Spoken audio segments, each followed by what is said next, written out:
कैसे हो students? NEET की तैयारी कैसे चल रही है? मस्त। चलो स्टार्ट करते हैं जहाँ से छोड़ा था, यूकैरियोटिक सेल से। ठीक है, यूकैरियोटिक में इंक्लूड क्या होते हैं? Protist, plant, animals and fungi. कौन कौन? Protist, plants, animal, fungi. In eukaryotic cell there is extensive compartmentalization of cytoplasm. Extensive compartmentalization किसे मिलता है? और साइटोप्लाज्म का यूकैरियोटिक सेल में मिलता है। मिलता है कि नहीं मिलता है? मिलता है। ठीक है, तो the presence of membrane bound only. क्यों मिलेंगे? मेम्ब्रेन बाउंड ओनली हैं, यूकैरियोट्स में होते हैं, प्रोकैरियोट्स में नहीं होते हैं। ऐसा कौन सा नॉन मेम्ब्रेन बाउंड ओनली है जो यूकैरियोट्स में मिलता है?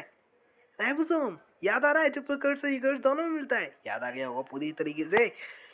Eukaryotic cell possesses an organized nucleus with a nuclear envelope। क्या होता है?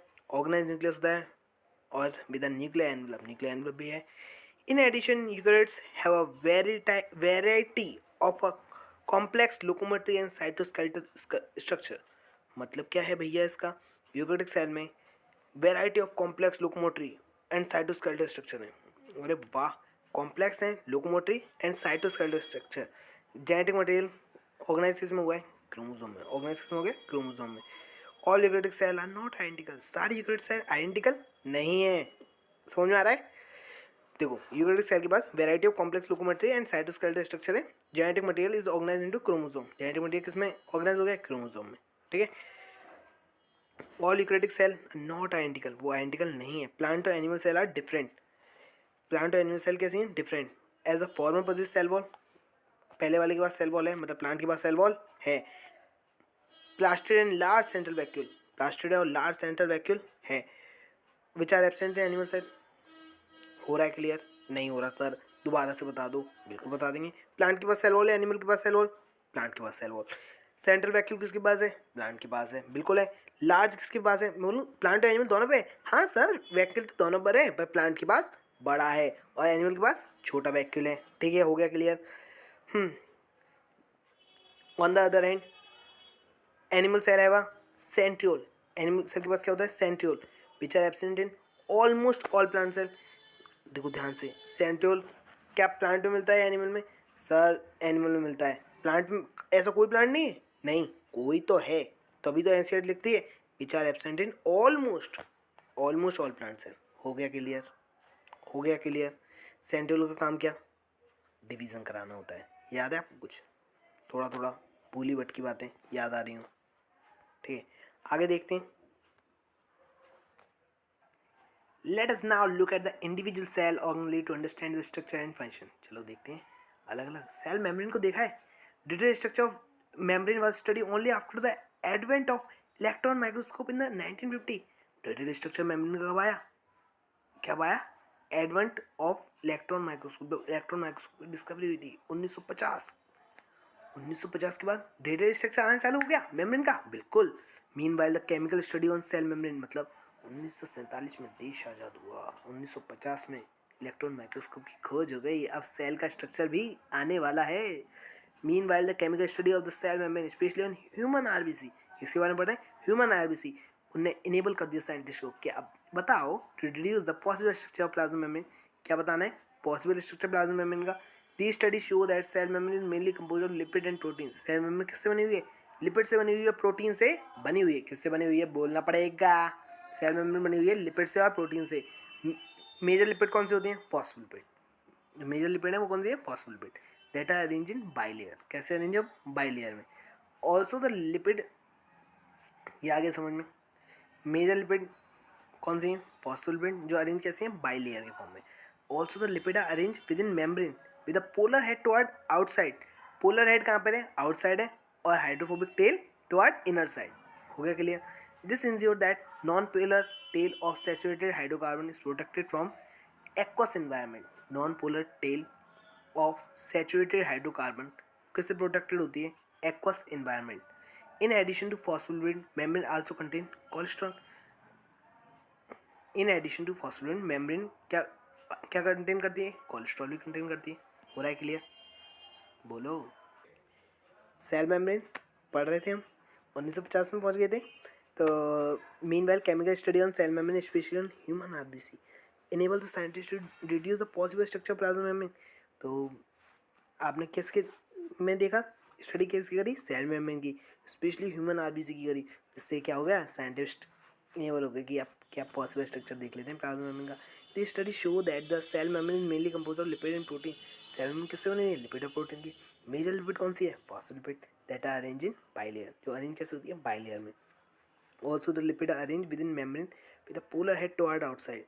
तो मेजर लिपिड कौन सी होती है, phospholipid that are arrange in bilayer, तो है ही लिपिड जो अरेंज होती है ना, पोलर हेड आउटसाइड होता है, हाइड्रोफोबिक टेल इनर साइड होती है। This ensure that non polar tail of saturated hydrocarbon is protected from aqueous environment. जो नॉन पोलर टेल है सैचुरेटेड हाइड्रोकार्बन की, वो प्रोटेक्ट किससे रहेगी, एक्वस एनवायरनमेंट से। In addition to phospholipid membrane also contain cholesterol. Phospholipid के addition में membrane क्या कंटेन करती है, कोलेस्ट्रॉल भी। अब ये चीज़ मैं पढ़ा चुका था पर दोबारा रीड आउट किया, ठीक है, क्योंकि ये लाइन डिस्कनेक्ट हो रही थी मेरी, इसीलिए, ठीक है। Later biochemical investigation clearly reveal that cell membrane also possess protein and carbohydrate. Cell membrane क्या करती है, possess प्रोटीन और carbohydrate. The ratio of protein and lipid vary considerably in different cell type. Ratio protein और lipid का vary करता है different cell में अलग अलग। जैसे ह्यूमन बीइंग है, मेम्ब्रेन ऑफ एरिथ्रोसाइट में, एरिथ्रोसाइट की मेम्ब्रेन है, उसमें अप्रोक्सीमेटली कितना होगा, 52% प्रोटीन 40% लिपिड। आगे समझ में बोलो, 52% protein 40% lipid. Depending on the ease of extraction membrane protein can be classified as integral और पेरिफेरल। ईज ऑफ एक्सट्रैक्शन मतलब एक्सट्रैक्ट करने की ईज पर, ठीक है। मेम्ब्रेन प्रोटीन को कैसे क्लासिफाई कर दिया, इंटीग्रल एंड पेरिफेरल। इंटीग्रल और पेरिफेरल। पेरिफेरल प्रोटीन वो सरफेस पे लाई करती है, lie on the surface of membrane, while the integral protein are partially और टोटली बरी। क्या मतलब, जो पेरिफेरल प्रोटीन है वो कहाँ पर करती है लाई, सरफेस ऑफ मेम्ब्रेन पे। इंटीग्रल प्रोटीन पार्शियली और टोटली बरी होती है इन द मेम्ब्रेन। हो गया क्लियर यहाँ तक। An improve model of structure of cell membrane was proposed by Singer and Nicolson. Improve model किसने दिया, सिंगर और निकोलसन ने दिया। पता है कि नहीं पता है, बिल्कुल पता है sir.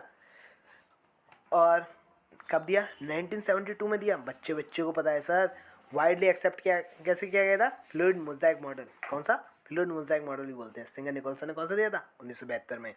According to this quasi-fluid nature of lipid enable the lateral movement of protein within overall bilayer। quasi-fluid nature of lipid, quasi-fluid nature lipid का इनेबल क्या करेगा, lateral movement of protein. Lateral movement किसका कराएगा, protein का, within overall bilayer. Overall bilayer के अंदर ability to move within membrane is measured at is fluidity.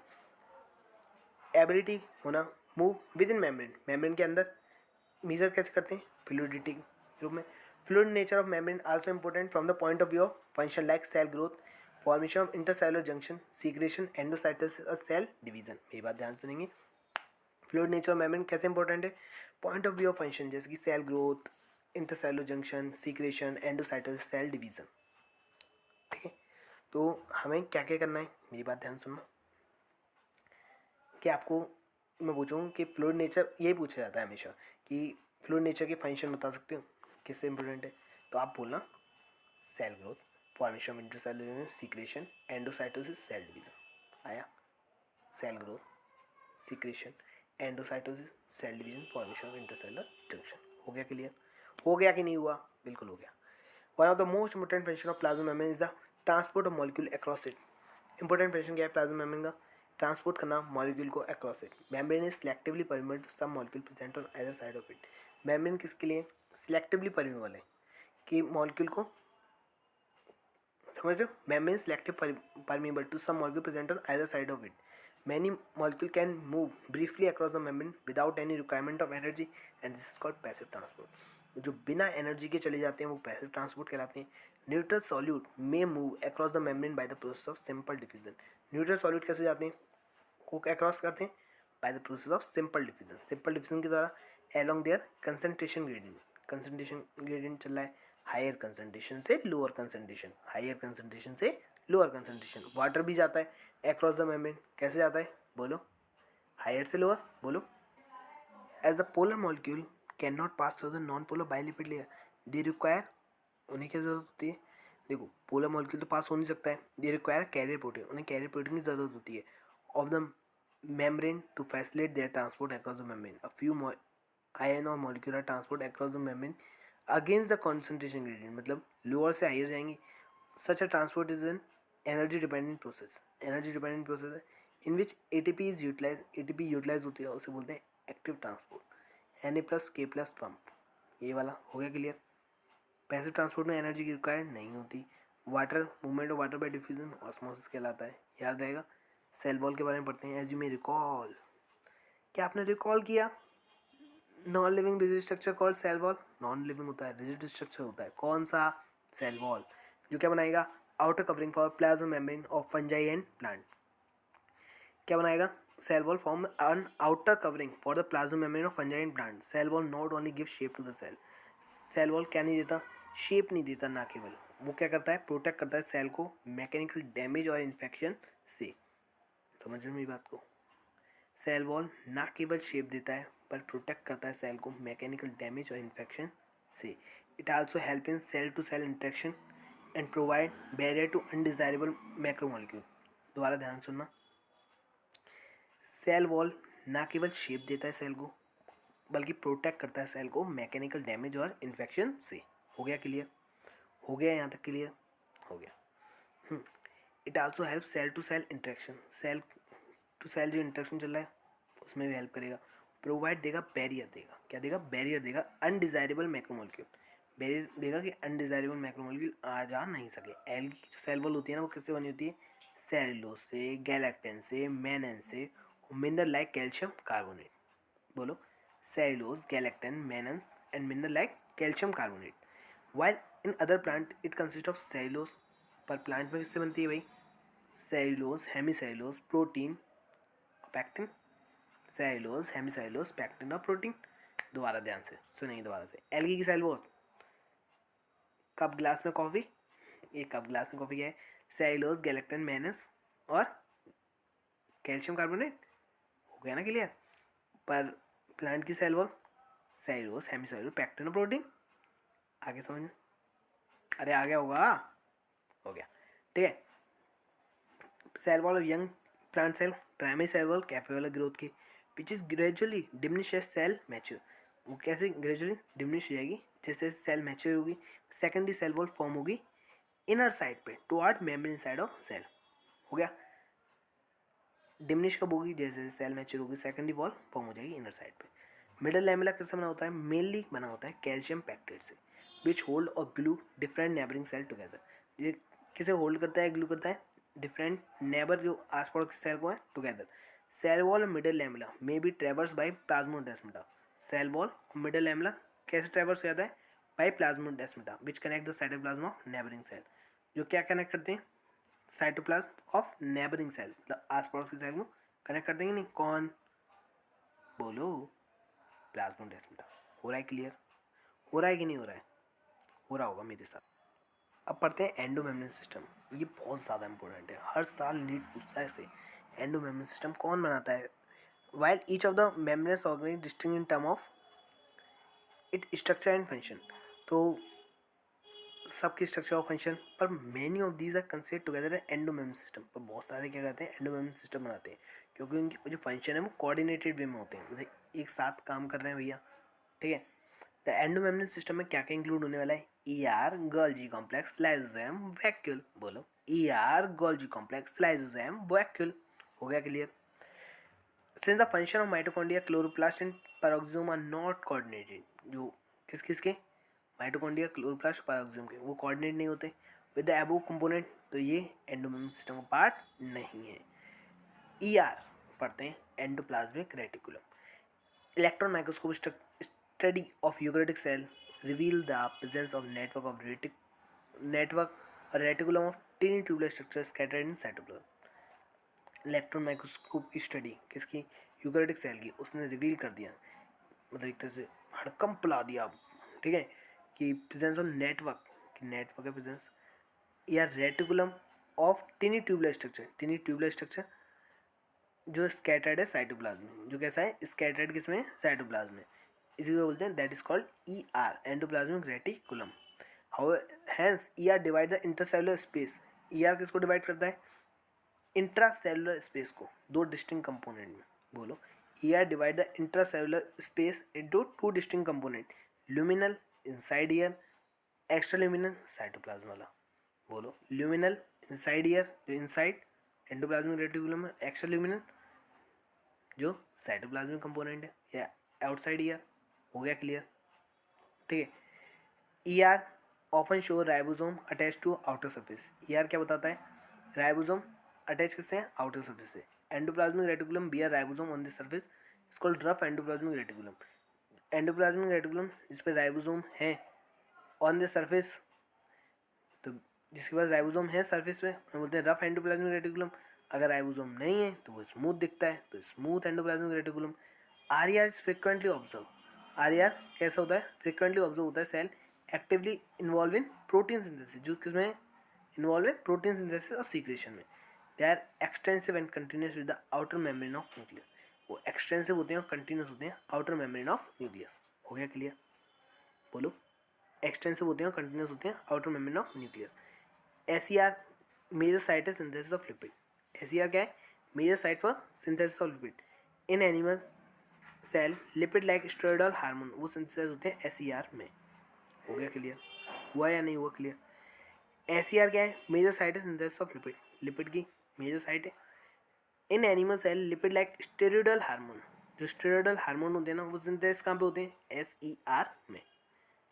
जितने भी सेक्स हार्मोन है, स्टेरॉयड हार्मोन है, वो सब कहाँ पे होते हैं, एस ई आर में। हो गया क्लियर, समझो क्लियर, समझो यहाँ तक। गोल्जी एपरेटस सुनते हैं हम इसके बारे में। गोल्जी एपरेटस क्या है, पूरा समझ में आ गया ना। आर ई आर प्रोटीन बनाएगा, S E are steroid hormone, ठीक है, लिपिड वगैरह का सिंथेसिस वगैरह। हो गया क्लियर, ये तो आपको बिल्कुल क्लियर होना चाहिए। हो गया, ठीक है। अब आते हैं हम आगे की कहानी पे कि गोल्जी एपरेटस क्या है। कैमिलो गोल्जी था, कितने की बात है, 1898 की बात है, 1898, जिसने फर्स्ट ऑब्जर्व किया था डेंसली स्टेन्ड रेटिकुलर स्ट्रक्चर। कौन सा, डेंसली स्टेन्ड रेटिकुलर स्ट्रक्चर। हो गया क्लियर, तो डेंसली स्टेन्ड रेटिकुलर स्ट्रक्चर मैंने पूछा कहाँ पर, न्यूक्लियस के पास। हो गया क्लियर। देवर लेटर नेम गोल्जी, उसका नाम बाद में गोल्जी रख दिया, गोल्जी बॉडी रख दिया आफ्टर हिम। मतलब यार कैमिलो गोल्जी नहीं तो गोल्जी बॉडी रख देंगे, बिल्कुल सही है। They consist of many flat dish shape sac और सिस्टर्नी, ठीक है। किस किस से बना हुआ है, बहुत ज़्यादा फ्लैट हों, डिस्क शेप हों, डिस्क शेप सैक, सैक जानते हो ना, बोरे की तरह। सिस्टर्नी जिनका कितना साइज है, 0.5 माइक्रोमीटर से 1 माइक्रोमीटर डायमीटर में। कितने में, 0.5 माइक्रोमीटर से 1 माइक्रोमीटर डायमीटर में। They are stack parallel to each other. कैसे होते हैं स्टैक, पैरेलल होते हैं each other. Very number of cisternae are presented in Golgi complex, बहुत सारे नंबर में सिस्टर्नी पाए जाते हैं गोल्जी कॉम्प्लेक्स में, ठीक है। The Golgi cisternae are concentrically arrange near the nucleus, जो ध्यान से स्टैक होते हैं, देखो पैरेलल दिख रहे हैं कि नहीं एक दूसरे, सिस्टर्नी दिख रहे हैं, याद रखना सिस्टर्नी अलग है, क्रिस्टा अलग है। क्रिस्टा हम पढ़ेंगे माइटोकॉन्ड्रिया में, सिस्टर्नी किस में पढ़ते हैं, गोल्जी बॉडी में। याद रहेगा, पूछ चुका है नीट 3 बार पूछ चुका है, तो ध्यान से रखना, ठीक है। These are stack parallel to each other, very number of cisternae present in Golgi complex. The Golgi cisternae are concentrically arrange near the nucleus. कैसे अरेंज होते हैं, अरेंज होते हैं near the nucleus with distinct convex cis और forming face. क्या होता है, convex सिस बोलते हैं या फॉर्मिंग फेस। गोल्जी सिस्टर्नी जो कॉन्सेंट्रिकली अरेंज है near nucleus with distinct convex cis और forming face and concave trans और मैचुरिंग फेस। कॉनकेव कौन सा है, ट्रांस फेस या maturing face. The cis and trans face of organelle are entirely different but interconnected. जो cis और trans face हैं वो कैसे हैं ऑर्गेनेल के, एंटायरली मतलब पूरी तरीके से डिफरेंट है बट इंटरकनेक्टेड है। हो गया क्लियर। सिस को क्या बोलते हैं, फॉर्मिंग फेस, ट्रांस को कॉनकेव या मैचुरिंग फेस, ठीक है। सिस और ट्रांस फेस ऑर्गेनेल के एंटायरली डिफरेंट इंटरकनेक्टेड है। Golgi apparatus principally perform the function of packaging material. तो गोल्जी एपरेटस ने प्रिंसिपल परफॉर्म क्या किया था, packaging material to be deliver either to intracellular target और सीक्रेट आउटसाइड द सेल। मेरी बात समझ में आई, सर बिल्कुल समझ में नहीं आ रही, दोबारा सुनेंगे। गोल्जी एपरेटस ने क्या प्रिंसिपल परफॉर्म किया था कि पैकेजिंग करनी है मटेरियल को, कि डिलीवर कहाँ पे करना है, आइदर टू इंट्रासेलुलर टारगेट, या तो मैं इंट्रासेलुलर टारगेट भेज दो या आउटसाइड सेल, सीक्रेट क्या करना है, outside cell. Material to be package in the form of vesicle, material को पैकेज किस में करना है, वेसिकल की फॉर्म में। हो रहा है क्लियर। फ्रॉम ईआर, ईआर से fuse with cis face of Golgi apparatus and move toward maturing phase. Cis face Golgi apparatus का और मूव कहाँ पे करना है, toward maturing phase. Maturing phase बोलो, ट्रांस फेज बोलो, बात एक ही है। सर दोबारा से समझा दो, अभी थोड़ा सा मैकेनिज्म क्लियर नहीं हो पा रहा है। बिल्कुल बता देते हैं दोबारा से। गोल्जी एपरेटस क्या किया, पैकेजिंग कराएगा। पैकेजिंग का काम कौन, गोल्जी एपरेटस। कहाँ पे पहुंचाना है, इंट्रा सेलुलर टारगेट। इंटर मत लिख गया ना, इंटर तुम्हारी चल भी नहीं रही है, ये 11th का चैप्टर है, तो इंट्रा है। क्या हो गया क्लियर, मेरी बात समझ में आ गई होगी जो मैं कहना चाह रहा हूँ। इंट्रा सेलुलर टारगेट है। और secrete outside the cell, secrete काम करना है outside the cell. Material to be package in the form of, material को पैकेज किस में करना है, वेसिकल की फॉर्म में। फ्रॉम ईआर फ्यूज करना है with cis face of Golgi apparatus. किससे फ्यूज कर दिया, सिस फेस गोल्जी एपरेटस का। मूव कहाँ पे करना है, मैचुरिंग फेस की तरफ। हो गया clear. This explain why the Golgi apparatus remain close association with ER. तो क्यों गोल्जी एपरेटस क्लोज एसोसिएशन दिखाता है ईआर के साथ, पता चल गया भैया। ठीक है। Number of protein synthesized by ribosome on the ER, और मॉडिफाइड कितना कहाँ पे होंगी, गोल्जी एपरेटस में। ठीक है। Before they are release from trans face. मैं बोलूँ प्रोटीन कहाँ पे बनी थी सर, ईआर में। मैं बोलूँ कि कहाँ पर वो मॉडिफाइड हुई थी, तो आप बोलोगे गोल्जी एपरेटस में। आगे क्लियर हो गया, हो गया होगा क्लियर जो मैं कहना चाहता हूँ। Golgi apparatus principal important site है फॉर्मेशन ऑफ ग्लाइकोप्रोटीन और ग्लाइकोलिपिड की। किसकी इंपॉर्टेंट साइट है, फॉर्मेशन ग्लाइकोप्रोटीन और ग्लाइकोलिपिड की। हो गया, यहाँ तक हो गया, आगे बढ़े। ठीक है। एक बार और करूँ, पैकेजिंग का काम इंटरसेलुलर टारगेट में ले आना है, वेसिकल की फॉर्म में। ईआर से पहले ईआर से फ्यूज करेगा सिस फेस ऑफ गोल्जी एपरेटस और मूव कर देना है मैचुरिंग फेस पे। पैकेजिंग का काम, सॉरी प्रोटीन बनाने का काम ईआर का, और मॉडिफाइड कौन करेगा, गोल्जी एपरेटस। हो गया होगा, यहाँ तक अगर आ गया तो बोलो हाँ। हाँ ठीक है। लाइसोसोम, लाइसोसोम क्या होता है, मेम्ब्रेन बाउंड स्ट्रक्चर है। मेम्ब्रेन बाउंड वेसिकुलर स्ट्रक्चर है, form by the process of packaging. ये भी कैसे बना है, पैकेजिंग के दौरान इन द गोल्जी एपरेटस। अरे गोल्जी एपरेटस ने क्या क्या यूज़ नहीं करा दिया भैया, देखो ध्यान से। तो पैकेजिंग के दौरान, तो ठीक है, तो इसे बोलते हैं GERL। क्या मतलब, GERL की फुल फॉर्म जानता है कोई, not, it is not a girl नहीं है ये, GERL। बताओ इसकी फुल फॉर्म बताओ। तो GERL की फुल फॉर्म क्या हुई, Golgi body, endoplasmic reticulum, lysosome. ये एक दूसरे से कोऑर्डिनेटेड है। ठीक है, यहीं से आता है, मतलब गोल्जी बॉडी एंड पैकेजिंग किसकी वजह से लाइसोसोम बना है, पैकेजिंग हुई है गोल्जी बॉडी की। बता सकते हो पा रहा है clear. The isolated lysosome vesicle have been found to be very rich in almost all type of hydrolytic enzyme, hydrolase, lipase, protease, carbohydrates. तो आइसोलेटेड वेसिकल में बहुत सारे ऑल टाइप के हाइड्रोलाइटिक एंजाइम है। हाइड्रोलेज भी है, लाइपेज भी है, प्रोटीज भी है, कार्बोहाइड्रेट्स भी है। ऑप्टिकली एक्टिव होते हैं एसिडिक पीएच पे। किस पे एक्टिव है, एसिडिक पीएच पे।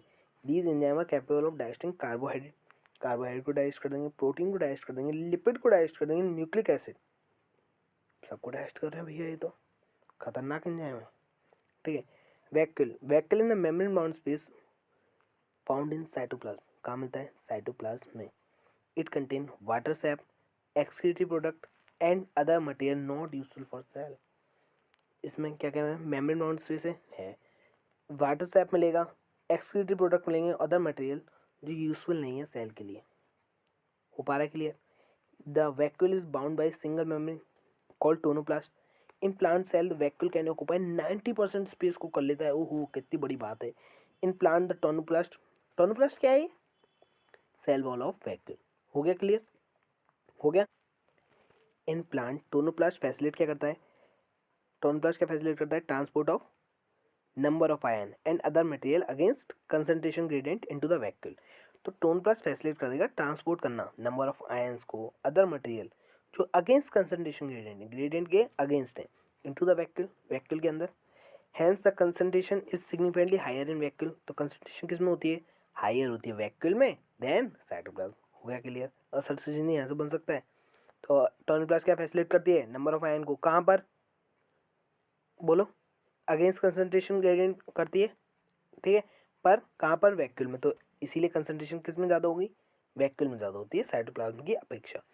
इन अमीबा में क्या होता है, कॉन्ट्रेक्टाइल वैक्यूल मिलता है, जो इंपॉर्टेंट किसके लिए होता है, ऑस्मो रेगुलेशन एंड एक्सक्रीशन। किसके लिए, osmoregulation and excretion. In many cell as in protist, many cell हैं जैसे कि प्रोटिस्ट हैं, उनमें फूड वैक्यूल वो कैसे बनता है, इनगल्फिंग फूड